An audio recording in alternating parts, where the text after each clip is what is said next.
Video conferencing platform Zoom was one of the biggest winners of the past year and a half, with users around the world relying on its services throughout lockdowns.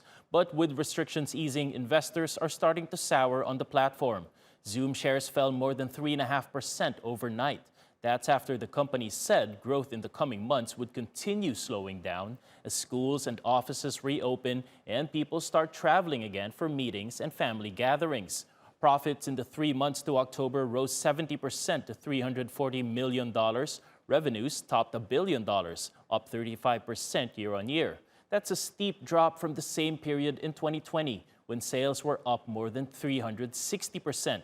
Zoom says it wants to accelerate growth through acquisitions. That follows its failed takeover of cloud software provider Five9 for more than $14 billion.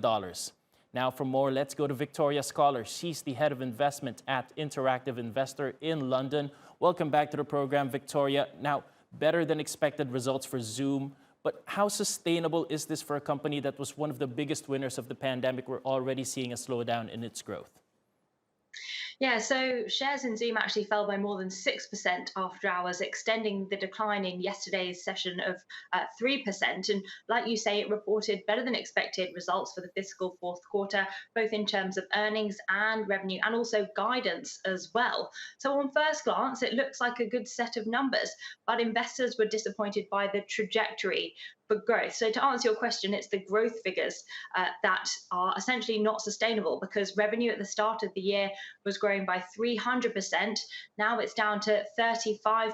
So it's that slowdown that investors are concerned about, and the potential for a further move lower. So I think that Zoom has really recognized its need to diversify away from just video and audio communications, which is why it tried to acquire the cloud contact center software firm called Five9, which was for $14.7 billion. However, that deal actually fell through, but we could potentially see another deal sometime next year. So we're seeing lockdowns being reimposed in parts of Europe. So the pandemic could still get a lot worse in some parts of the world. Can Zoom expect another spike in demand, and how significant could that be for the company? Yeah, so I think the company's share price has clearly become very correlated with COVID cases, lockdowns, travel restrictions, which is why the stock gained more than 400% last year. It peaked actually around the time that the positive vaccine trial was announced last sort of October, November. And so Zoom, like you say, was essentially the market's poster child during the pandemic, the ultimate beneficiary of the stay-at-home trend. But I think that in terms of the sort of potential for lockdowns in the short term, yes, we could see a bit of a short-term boost for the shares. But what investors are more concerned about is Zoom's post-pandemic fate, because clearly the return to the office is weighing on demand. But on the flip side, there has been a persistent drop-off in executive travel and a permanent acceptance that working from home is going to be part of the new normal. So it's whether or not Zoom can continue to integrate into people's lives and not get sort of succumbed by competition, and also continue to diversify elsewhere. Now, Zoom was a little-known company before the pandemic, but once the pandemic happened, once lockdowns were imposed, it really beat Skype, the more established player, at its own game. How was it able to do that, and has it maintained its competitive edge?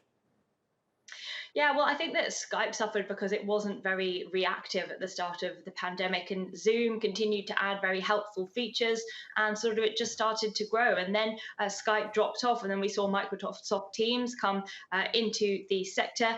So it feels as though Zoom really is leading the pack. But there is a significant chance that competition threat is one of the major potential headwinds to Zoom going forward if we see new players coming to the market. And like I said, if Zoom can't diversify beyond just video and audio. All right. Victoria Scholar, Interactive Investor, Head of Investment, joining us from London. Thank you for the analysis as always. Thank you.